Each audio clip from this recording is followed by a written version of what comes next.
Hello friends, welcome back to channel महापुरुषों की बातें। अष्टावक्र गीता के 17वें अध्याय में ऋषि अष्टावक्र राजा जनक को समदृष्टा होने का उपदेश दे रहे हैं। वे कहते हैं, ज्ञान के फल और योगाभ्यास के फल की प्राप्ति उसे ही होती है जो पूर्ण तृप्त हो और जिसकी इंद्रियां निर्मल हो और जो आत्म में स्थित हो। ज्ञानी संसार में रहते हुए भी उसके दुखों से दुखी नहीं होता, क्योंकि वह जानता है कि एक ब्रह्म ही संपूर्ण विश्व में व्याप्त है।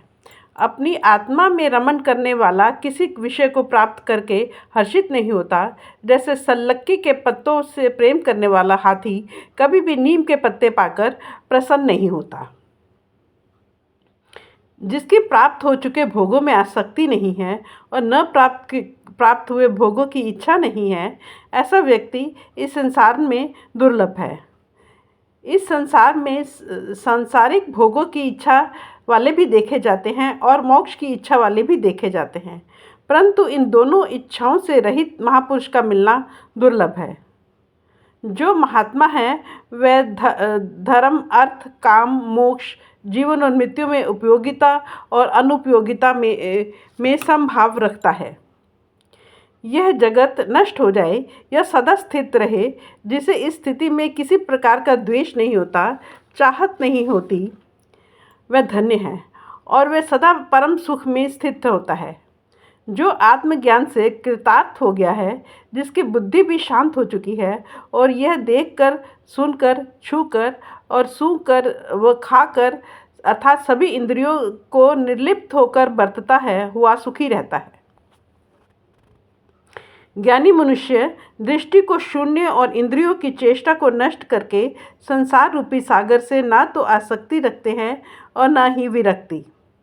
जो ना जागता ही है और ना सोता ही है और ना ही आंखें खोलता या बंद करता है, ऐसा मुक्त चित्त कोई विरला ही होता है। जो समस्त वासनाओं से मुक्त हो गया है, वह प्रत्येक परिस्थिति में शांत रहता है। उसका चित्त शांत और विमल रहता है और वह सर्वत्र विराजता है।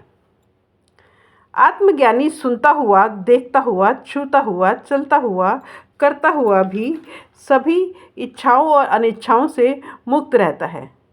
जो ना किसी की निंदा करता है, ना किसी की स्तुति करता है और ना हर्षित होता है और ना क्रोधित होता है, जिसमें ना त्याग है ना ग्रहण का भाव है, वह सब प्रकार से मुक्त है। ऐसा पुरुष सर्वदा मुक्त और परम शांत होता है। जो अनुराग युक्त स्त्रियों को देखकर अथवा मृत्यु को सामने देखकर भी विचलित नहीं होता। धैर्यवान पुरुष सुख में, दुख में, पुरुष में, नारी में, संपत्ति में और विपत्ति में अंतर न देखता हुआ सर्वत्र समदर्शी होता है। संसार से विरक्त पुरुष में न हिंसा और न करुणा, न गर्व और न दीनता, न आश्चर्य और न क्षोभ होते हैं। मुक्त पुरुष का ना तो विषयों से द्वेष होता है और न ही विषयों को प्राप्त करने की लोलुपता। वह प्राप्त और अप्राप्त को निर्लिप्त होकर भोगता है। जो हित, अहित, समाधान, असमाधान आदि के सभी विकल्पों से अनभिज्ञ रहकर अपने अंतःकरण को शून्य कर देता है, वह सभी वृत्तियों से मुक्त होकर आत्मस्थित रहता है।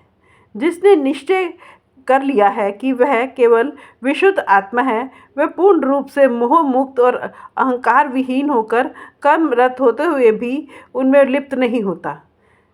जिसका अंतःकरण गल चुका है अर्थात शुद्ध हो गया है, वह मन के प्रकाश और मोह अथवा स्वप्न व जड़ता से वंचित होकर पूर्ण मोक्ष की सर्वोत्तम दिशा को प्राप्त कर सकता है। फ्रेंड्स, अपनी अगली वीडियो में हम 18वें अध्याय की बात करेंगे। Thank you.